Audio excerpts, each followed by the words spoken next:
We have a bad perception, a misperception of revolution and civil war in the United States of America because by God's grace, ours came out correctly. But if you look at the history of civil war and revolution, what happens is violence, bloodshed, death, famine, society slides backwards, and the worst people end up in charge. That's the normal process of a civil war or revolution. The most violent, the most angry, the most difficult, the most oppressive people end up winning. And so that's one way to do it. And by the way, I don't see how you split the country like that. We're here in Texas. I can tell you Houston, Dallas, San Antonio, Austin, El Paso, all the major population centers tend to be on the left and Democrat dominated. The rest of the states are red. How do you divide that? I don't get that. That doesn't work.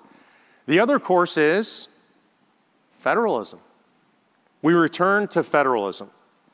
See, federalism is a system for people who don't like each other. Right? It was designed for this moment specifically.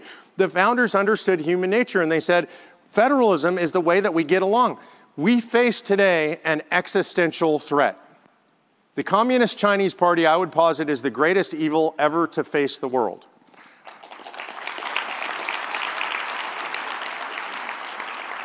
Anybody who sugarcoats that for you doesn't understand what the Chinese are up to. I call them the Chi-Nazis.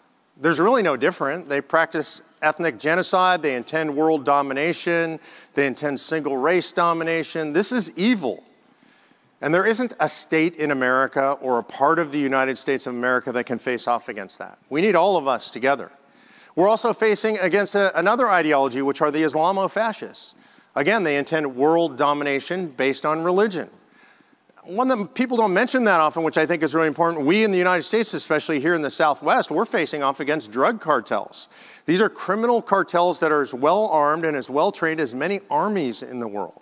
So we face these existential threats. So if we go the revolution secession route, and I hear people suggest that we ought to do that, if we do that, we're in big trouble because we can't face off. So how do we get back to federalism? There is a way back to federalism. The founders gave it to us. They put it in the United States Constitution for us. Most people aren't aware of this. Article 5 of the Constitution gives us a way to go back to federalism. The first clause of Article 5 tells us how we amend the Constitution the way Congress has done it. Congress proposes an amendment. It takes two-thirds of both houses to propose an amendment.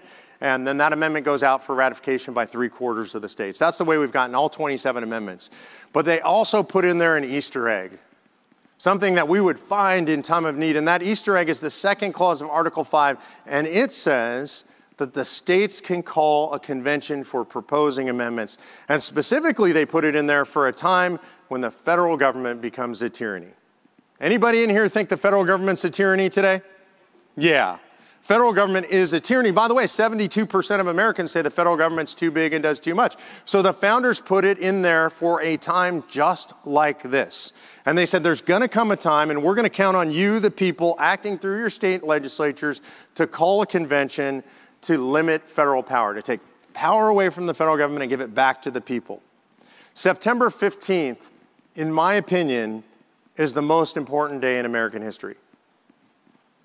The reason I say September 15th, it's my wife's birthday. I get in big trouble if I forget that. But it is also what I call Article 5 Day. This is the day, 2 days before the end of convention, Colonel George Mason from Virginia stands up, he addresses the assembly, and he says this: we have made a terrible mistake in this document. It's 2 days before the end of convention. They're probably tired, ready to go home. He talked the second most of anybody there. They're probably sick and tired. They're Mason, again, please. And he says, we have made a terrible mistake. We've given the power to the federal government to propose amendments, but we've not given that same power to the people acting through the states. And it's incredible what Mason's notes reflect at this point, or Madison's notes. They say, nin com. That's shortened Latin for no comment. Nobody debates. These guys debated everything. They debated how to debate.